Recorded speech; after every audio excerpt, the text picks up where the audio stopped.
Welcome to Live the Dream with yours truly, Marty Kaiser. Buckle up and let's get started. Good afternoon. This is Marty Kaiser with our latest episode on Tuesdays of the Real Estate Tidbits podcast. I hope everyone's enjoying our twice-a-week format now. Seems to have worked out well for us so far. We've definitely had an increase in listenership, which is great. So today I'm going to start off with kind of the recent happenings that I've experienced on a personal level. I took a few days off late last week, combination of business and relaxation. Traveled out west, and that was relaxing. I'm not a real good airplane flyer. It's always a hassle now flying in airplanes, between worrying about delays and if you have to make connections and all the different issues that we've all experienced, allowing enough time for security, etc. The one thing I will tell people, if you fly out of Orlando International Airport, there's the MCO reserve option that doesn't get a lot of publicity, but it's really helpful. You can actually reserve a time through security. So you go into a shorter security line, and you pretty much get through the security in under 10 minutes. Like if you made a 12:30 appointment, you have the window of 12:15 to 12:45. As long as you appear at those times, then you qualify for that program, and it's just way simpler. Because Orlando's security for airplanes is kind of obsolete. It's not large enough. The lines frequently are too long. And in my experience flying, it's one of the worst in the country. So take advantage of that MCO reserve program. But anyway, kind of refreshed me, and I'm ready to rock and roll today. Got back late last night, took a long shower today, and I'm ready to go. So one of the things I wanted to cover today that I thought might be of interest is about negotiation strategy. This comes up frequently in real estate. It's an underspoken issue, and especially when as a consumer you're making a decision on which agent or broker you're going to hire. And a lot of times negotiation strategies are not really discussed. And that to me is an important skill for the agent to have. And it's a skill that varies from transaction to transaction. Because what I always tell my customers are every transaction in real estate is unique into itself. The property is unique. The competition may be unique. The other agent, if it's a two-agent transaction you're dealing with, may be a lot different. The communications between you and the agent may be different. Sometimes there might be a little bit of a language challenge if English is the second language. So there's just a lot of variables that go into negotiating. So I try to look at each situation on really an individual basis, not only with the things that I mentioned, but here's some other things to consider. As if I'm representing the purchaser, how many houses has that purchaser looked at with me? How particular is that purchaser? Are they very picky so that this is one of the few houses they've really liked? So that's going to influence my strategy, because in that situation, they would really want to make sure they secure this house. So we might employ a little different strategy as to a customer that's maybe selecting between three houses. How long has that house been on the market that they're pursuing? Does it need much improvements, whether it's actual work needed or just putting in updates? And is your buyer the kind of person that wants a move-in ready house or would prefer putting their own taste and labels to the house? How popular is that neighborhood? How quickly do houses go in that neighborhood? How long has this particular house been for sale? Has this house had any price reductions yet? And ultimately, what is my opinion after doing an intensive research on the house? What do I think that house is worth on the open market? So there's a lot to it. And so as you can see from just the issues that I've mentioned, I put a lot of thought and strategy into the house. And then I communicate these things over to my customer. In this situation, we're talking about my customer being a buyer. And I give them my insights into what I think is the proper strategy for them. Some situations we may come in a certain amount under the asking price. Some situations we may come in at asking price. And in a real hot market, we may come in over asking price. But it really just depends on all those variables as to what I suggest. But anything that I suggest takes into account all those variables that I mentioned and how much the buyer likes the house. What's the likelihood of the buyer finding something comparable to this in the same price range, in the same type of neighborhood? So there's just a lot to it. So it's important for me that the buyer and myself have an excellent communication level and a working understanding of what's going to work best for their interest. At the end of the day, I work for the consumer or the buyer, so I'm going to follow what they direct me. However, because I am a professional and hopefully I've got a pretty lengthy and successful track record in real estate, I'm going to give the buyer my specific input and recommendations. And then from that standpoint, we'll go from there. Also, any information I've been able to derive about that property, maybe I engaged the other agent in a conversation and was able to get some insights from it. All those things have a bearing into my recommendation for my customer and the ultimate result. And obviously, the ultimate objective is to secure that property for my buyer at the best possible terms and price. And of course, to make sure that we're not agreeing to anything that is contrary to my consumer's interests. So there's definitely a skilled nuance to that. And my philosophy is that I'm going to do everything I can to secure that property at the best possible terms. And fortunately, I'm pretty successful at that because I have an excellent understanding, and I've sold over 1,000 houses in my career, so I'm not new to the rodeo, as they say. Now, on the flip side, if I was representing a seller, now the seller's in a little different position, of course. Some of the variables that a seller encounters is what's their property actually worth on the open market, but we would have ascertained that prior to putting that property for sale. How nice is that property compared to what they're competing with? Does their property need a lot of work that would make it a little bit more challenging to sell, where the seller may have to be more flexible? How many other homes in their area are they competing with? What is their motivation for selling? Is it a job situation where they're moving out of the area?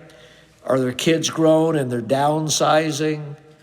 Have they decided that they're ready for a larger house, either because they're more successful in their income situation, or possibly their family's growing and they need a larger house? Maybe they're moving because they want to be nearer to family. So there's just a lot of variables also that go into the seller's situation. So the big advantage that a seller has is I spend a lot of time with the sellers prior to going to market. And so I get excellent insights into their personal situation. I also share with them my feedback and recommendations based on the information, not only through the market, but what that seller has shared with me. And of course, how motivated are those sellers? It may be that they've taken a great job opportunity, but they may need to be at their new destination sooner rather than later. And either they don't want to maintain 2 house payments, or maybe they're in a situation where in order to purchase, they need to sell. So all those things have a big bearing on the strategy. So that's kind of part A, the most important part. Part B is going to be when we actually get the offer. Then, of course, I'm going to give them different input based on my evaluation of the buyer's offer from a number of aspects. And, of course, how long our house has been on the market at that point. Have we turned down any offers previously? There's just other variables. I can say that ordinarily speaking, I'm pretty successful in moving my properties. So when the market is kind of normal and it's a pretty decent selling area, I typically would expect to get a house under contract in 30 days. But that varies. Like a few years ago when we were in the midst of a boom, it was almost guaranteed if you had a well-maintained house in a popular area, you would have multiple offers on it, and I would expect to sell it after it had been on the market one weekend. And I had a certain strategy when I put the house for sale, when I did an open house, assuming the seller would allow me to do an open house, and then, of course, when I expected to get offers in. And it worked like a charm. And for the sellers, their biggest decision was kind of going through and determining if they had a particular buyer that they prefer working with based on the strength of the buyer, based on how clean and non-creative the buyer's offer was, and of course what the price was. But, sometimes we would counter, let's say we had 3 offers, we might respond to all 3 buyers and say, we're in a multiple offer situation, make your highest and best offer. So there's a lot of strategies when you're working with sellers, and if you did have a multiple offer situation. Now in our current market, because the market's more level, it's not as common to get multiple offers. Sometimes you do, but it's not something that you should count on 100%. So you have to look at that when you're negotiating these offers. I always feel when I'm counseling sellers, the most important things are pricing the home properly to start with, making the access as reasonable as you can for the prospective buyers, optimally staging the house so that things under the seller's control, the buyer is not going to complain about or either decide not to pursue the house or possibly embellish what's needed with the house and deduct more from their offer than we would like. So I do go over the house with the seller from head to toe and give them my input into what I feel is the best way to prepare that house for market. I also take into account how critical those improvements are if I recommend them. And I do try to take into account the seller's budget, because I don't walk into too many houses and try to recommend to the seller that they spend 5 digits to get their house on the market. But again, every situation varies. And it all depends on the price point of the house. You're going to tell somebody that's selling a $500,000 or $600,000 house a little different insight than if somebody's selling a $2 million house, because the $2 million house is going to be competing with other very nice houses generally, and they might be competing with new custom builds. So there's just a different mindset and recommendations that you do. But there definitely is a science to the negotiating posture. So these are things that customers need to keep in mind. And if they're interviewing more than one agent, they should question their agent. Well, what is your negotiating philosophy? How many homes have you sold in this neighborhood? How extensive is your knowledge of this neighborhood? And what is your general negotiating philosophy?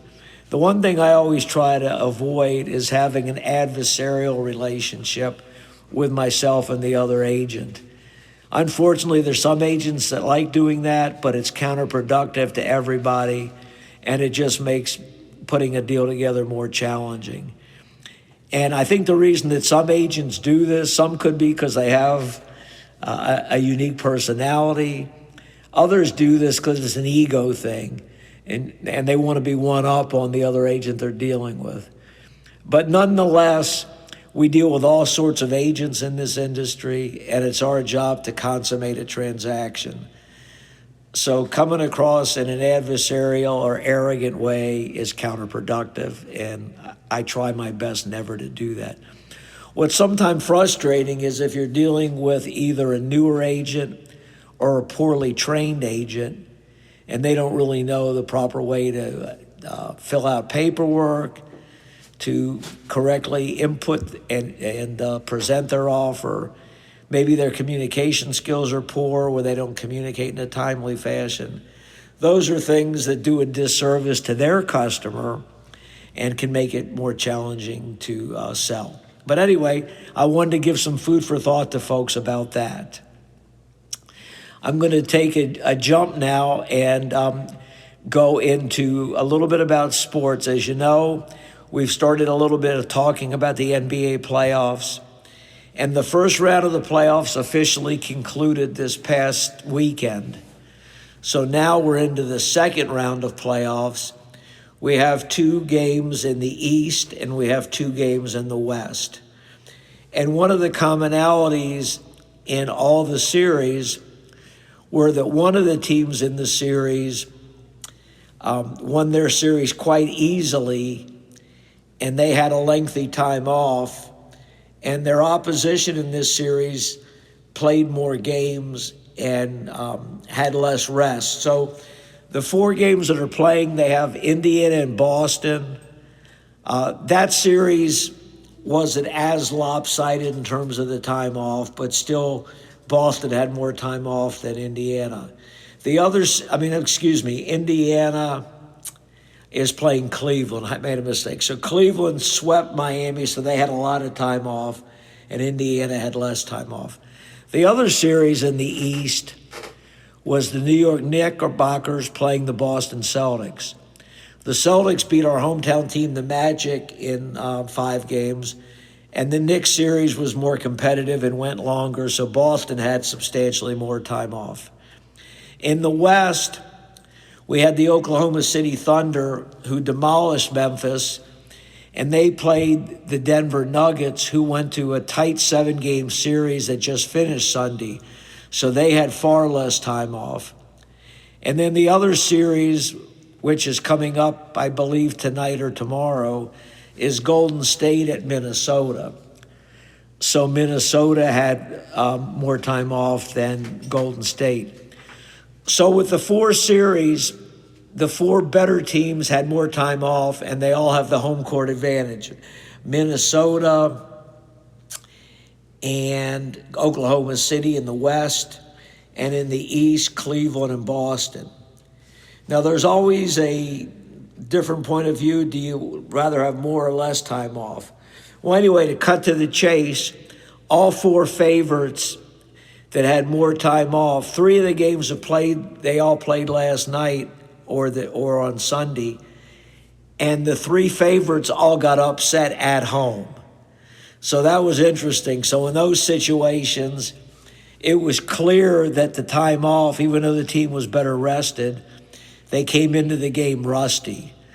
So the team that had played more continuously had an advantage, and in a couple of the occasions came from behind and won the games. So that was interesting. The 4th game is going to be Golden State against Minnesota. I think sentimentally everybody's rooting for Golden State that's not a Minnesota fan, because they have Stephon Curry and they've been around for a long time and the team's getting older. But in that series, if I had to pick a selection, I think Minnesota's got too much size and youth for Golden State. The other 3 series, even though the underdogs won all 3 series, I think ultimately Boston will prevail over the Knicks. I think Cleveland in a closely contested series will prevail over Indiana.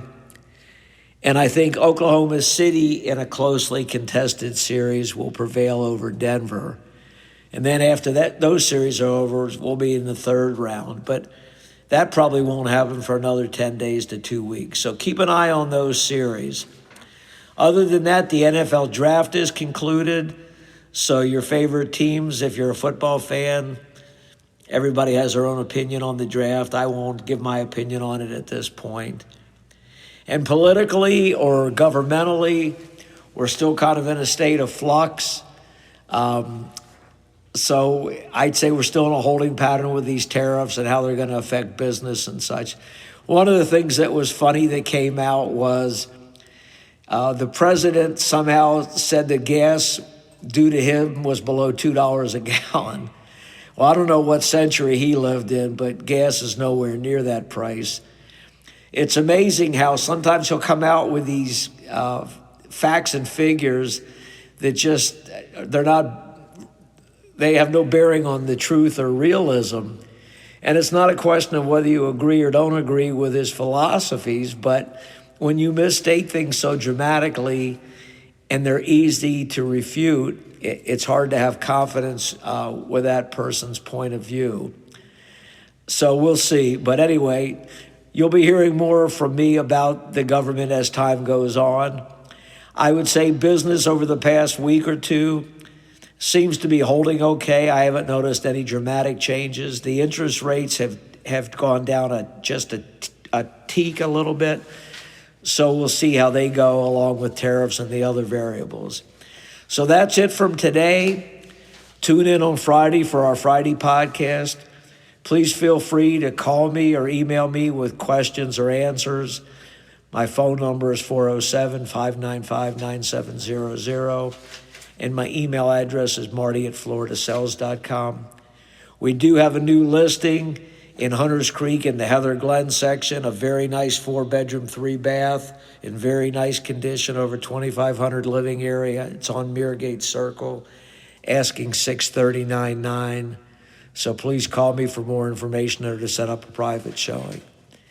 Have a great day and enjoy the rest of your week, and we'll talk on Friday. This is Marty Kaiser out.